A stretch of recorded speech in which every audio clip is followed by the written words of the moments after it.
What's up guys, Sanjot Keer here. Welcome to IFL.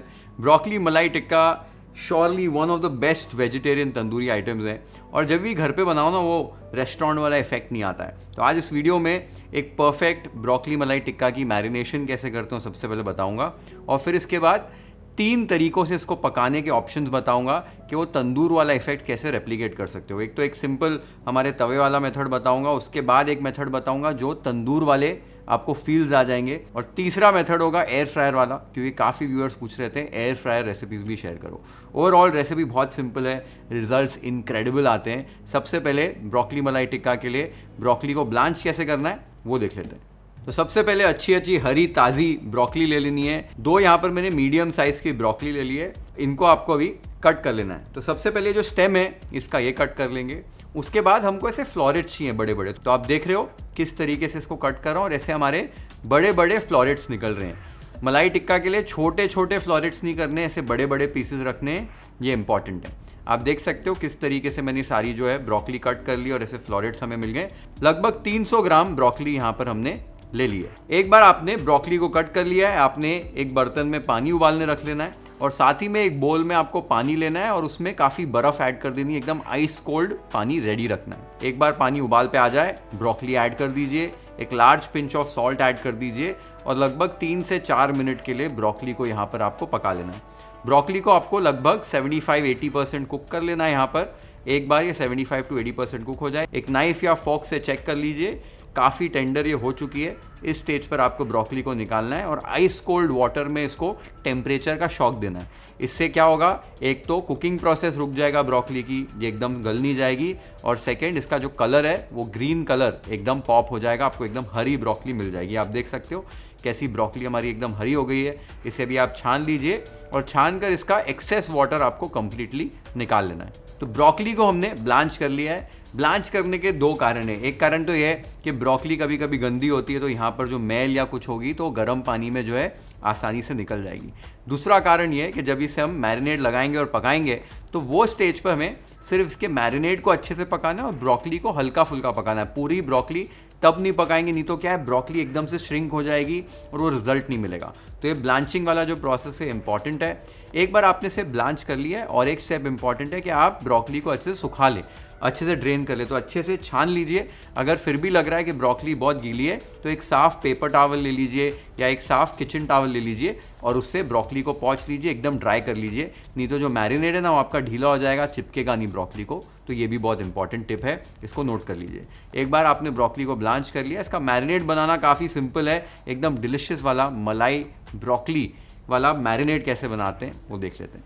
अब एक छोटे से बर्तन में गर्म पानी ले लीजिए, पानी को उबाल पे ले आइए, फिर उसमें 10 से 12 काजू और 1 टेबलस्पून मगज़ यानी कि मेलन सीड्स ये ऐड कर देने और 3 से 4 मिनट के लिए उबाल लेना है। अगर आपके पास मगज़ नहीं हो 3-4 काजू बढ़ा देना, मगज़ आप स्किप भी कर सकते हो। इन्हें अब 3 से 4 मिनट के लिए आपको उबाल लेना है। उबालने के बाद इनको छान लीजिए और रूम टेम्परेचर पर आने तक ठंडा कर लीजिए। एक बार ये ठंडे हो जाएं, इन्हें एक मिक्सर ग्राइंडिंग जार में ऐड कीजिए।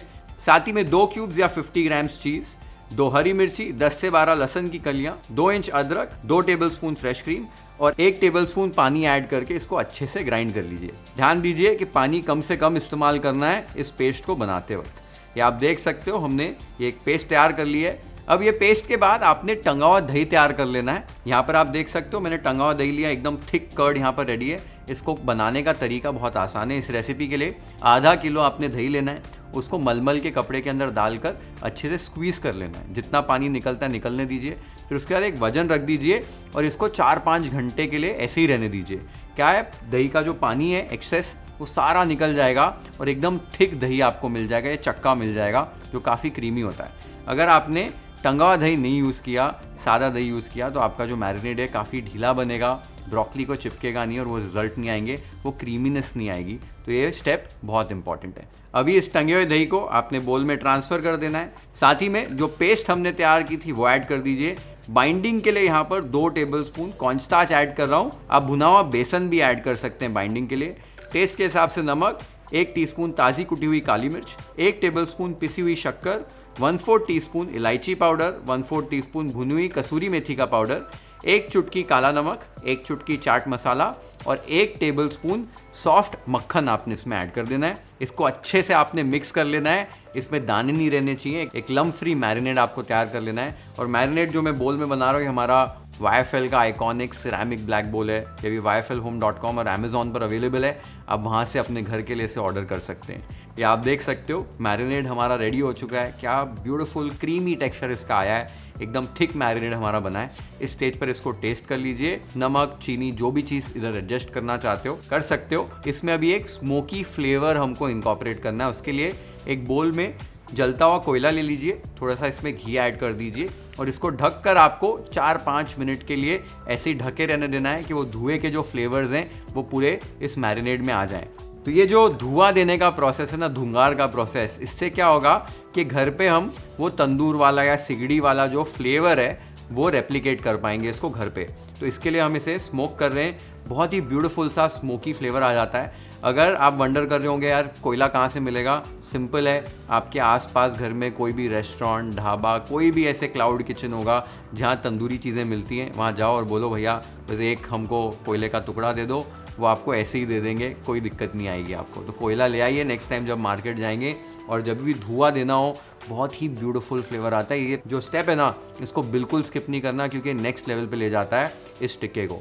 अब एक बार आपने इसको 4-5 मिनट ढके रखा है, उसके बाद ढक्कन आपने खोल देना है। खोलने के बाद ये जो कोयला है इसको केयरफुली डिस्कार्ड कर देना है और एक बार मैरिनेड को मिक्स कर देना है। जो धुएं का फ्लेवर है ना पूरा हमारे मैरिनेड में आ गया है और ये हमारा मैरिनेड अब बनकर तैयार हो गया है। अब आपको करना ही है कि इसको अभी स्क्योर करना है। तो यहाँ पर मैंने कुछ बैम्बू स्क्यूअर्स ले लिए थे जिनको पानी में सोक कर रखा था ताकि जब हम टिक्कों को पकाएं ये लकड़ी जो है ये जले ना। अब स्टिक्स के ऊपर आपको टिक्के लगा देने हैं। तो ब्रोकली लेनी है, मैरिनेड ऊपर से लगाना है। आप देख सकते हो कितने अच्छे से मैरिनेड चिपक रहा है ब्रोकली को, क्योंकि हमारा जो मैरिनेड एकदम परफेक्ट बना है। अब आपको टिक्कों को इस तरीके से स्क्यूअर्स पे लगाना है, ऐसे बीचों बीच स्क्यूअर कीजिए ताकि ब्रोकली हिले नहीं जब हम इसको पकाएं। आप देख सकते हो किस तरीके से स्टिक मैंने रेडी की है। इसी तरीके से सारी स्टिक्स आपने रेडी कर लेनी है। तो एक बार आपने सारी स्टिक्स तैयार कर ली हैं, इन स्टिक्स को आपको 15-20 मिनट के लिए फ्रिज में रख देना है ताकि जो मैरिनेड है वो अच्छे से और सेट हो जाए, ब्रोकली अच्छे से मैरिनेड हो जाए।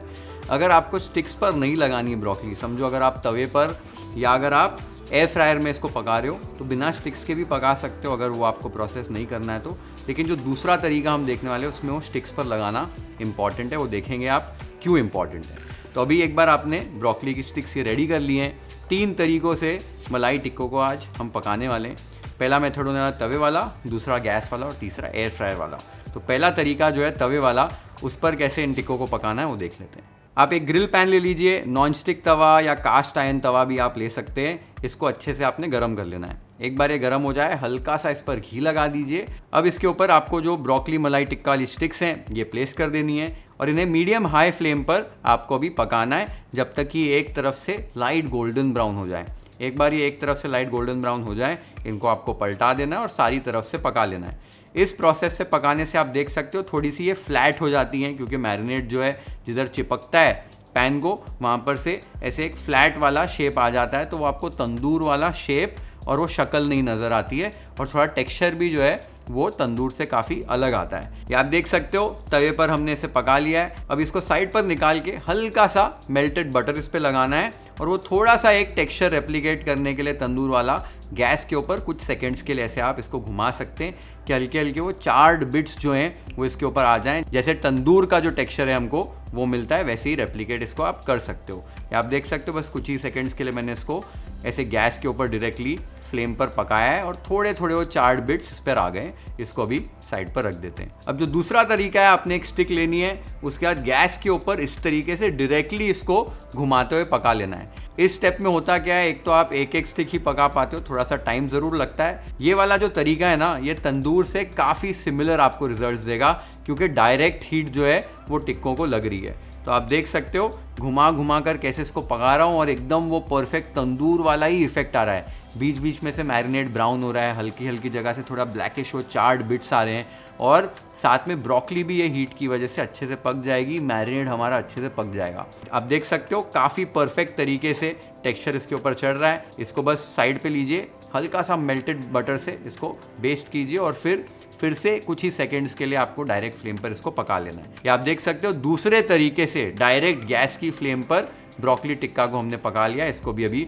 साइड पर रख दीजिए। आप देख सकते हो पहले वाले मेथड से दूसरे वाली मेथड वाले ब्रोकली टिक्के कितने अलग लग रहे हैं। अब तीसरा मेथड देख लेते हैं जो है एयर फ्रायर वाला method. Pre heated air fryer में आपको एक बटर पेपर प्लेस करके स्टिक को अंदर प्लेस कर देना है और फिर इसको लगभग 10 से 12 मिनट के लिए पकाना है। टेम्परेचर की जो सेटिंग रहेगी हाईएस्ट टेम्परेचर पे रख दीजिए, 180 200 डिग्रीज जो भी होगा आपके एयर फ्रायर का, और 10 से 12 मिनट तक आपको पकाना है। बीच में जब 5-6 मिनट हो गए एक बार आप चेक कर सकते हैं, थोड़ा बटर से बेस्ट करना चाहते हैं तो कर सकते हैं, और फिर फर्दर कुकिंग इसकी आप कर लीजिए। 10 से 12 मिनट हो चुके हैं, चेक कर लेते हैं। आप देख सकते हो हमारा एयर फ्रायर वाला ब्रोकली टिक्का भी रेडी हो गया है, और ये पहले दोनों वर्जन से अलग लग रहा है। तीनों वर्जन रेडी हो गए हैं, अब इनको 1 बाय 1 कंपेयर कर लेते हैं और इसके प्रोज और कॉन्स चेक कर लेते हैं। तो सबसे पहला जो तरीका है, हमारे जो तवे वाले टिक्के हैं उनका टेक्सचर आप देख सकते हो, उनकी जो लुक है वो कम्प्लीटली डिफरेंट है एक तंदूर में पकाए गए टिक्के से अगर आप कंपेयर करोगे तो, जैसे आप रेस्टोरेंट्स में खाते हो।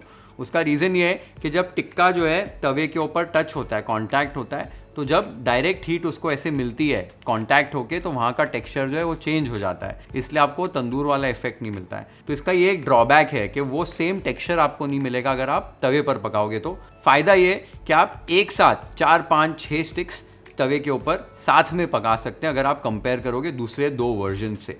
तो ये एक बहुत बड़ा फ़ायदा है इसका, बट टेक्सचर पे आपको थोड़ा सा उधर कॉम्प्रोमाइज़ करना पड़ेगा।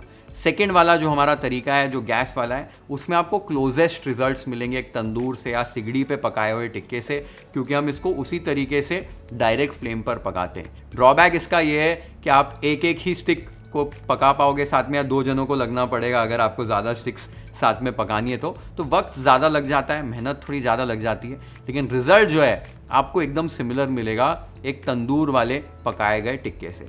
तो और जो तीसरा वाला मेथड है उसमें आपको क्या है कि थोड़ा सा टेक्सचर जो तंदूर से अलग मिलेगा। वो जो एकदम ब्लैकिश बिट्स आते हैं वो एकदम जो तंदूर में या सिगड़ी पे पकाए हुए टिक्के से कंपेयर करोगे तो वो नहीं मिलेंगे, बट काफ़ी अच्छे रिजल्ट्स मिल जाते हैं। ओनली ड्रॉबैक ये है कि अगर आपका एयर फ्रायर छोटा है तो टिक्के कम रख पाओगे उसके अंदर, तो थोड़ा सा ज़्यादा समय लगेगा, 10-12 मिनट लग जाते हैं एक बैच को आपको पकाने में। अगर आप एयर फ्रायर में पका रहे हो तो एक मैं आपको सजेशन दे दूंगा कि आप स्टिक्स पर मत लगाइए, ब्रोकली को ऐसे ही रख दीजिए, तो ज़्यादा ब्रोकली आप एक साथ फिट कर पाएंगे एयर फ्रायर में। और अगर वो तंदूर वाला आपको इफेक्ट चाहिए, आपके टिक्के पक गए एयर फ्रायर में, उसके बाद आप टिक्कों को बस 20-25 सेकेंड्स के लिए गैस के ऊपर घुमा दीजिए, तो वो जो चार्ड बिट्स आपको अगर चाहिए तो वो आपको मिल जाएंगे। और सबसे लास्ट में मैंने दिखाया नहीं है, बट अगर आपके पास OTG है, ओवन टोस्टर ग्रिलर है, ओवन है, उसमें पकाना है तो 200-220 डिग्री सेल्सियस पर आपने इसको पका देना है सेम तरीके से 10 से 12 मिनट के लिए। बीच में निकालिए, थोड़ा सा बटर लगाइए कि वो अच्छा एक टेक्सचर आपके टिक्कों पर आ पाए। तो ये आपको मैंने सारे तरीके बता दिए, कंपेयर करके भी दिखा दिया आपको भी, आपको चूज़ करना है कौन से मेथड से आपने बनाना है। टिक्के मैंने तो बना लिए, अभी इन्हें प्लेट कर लेते हैं वाइफल स्टाइल।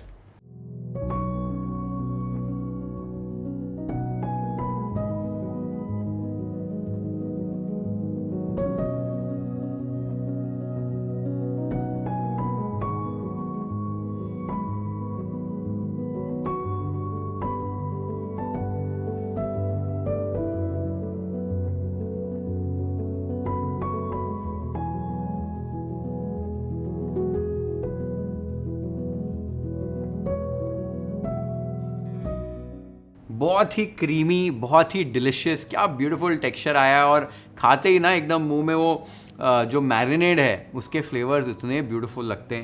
ये वाली सेम मैरिनेड में आप पनीर कर सकते हो, बेबी कॉर्न कर सकते हो, आपके ऊपर है आपको कौन सा इंग्रेडिएंट यूज़ करना है मेन। लेकिन ये ब्रोकली मलाई टिक्का ज़रूर ट्राई कीजिए, it turns out to be a beautiful recipe. Do share this video with your friends and family. Hit the like button if you've liked this recipe. Follow, subscribe to YFL if you haven't yet. Have an amazing time with this beautiful recipe at your home. Cheers.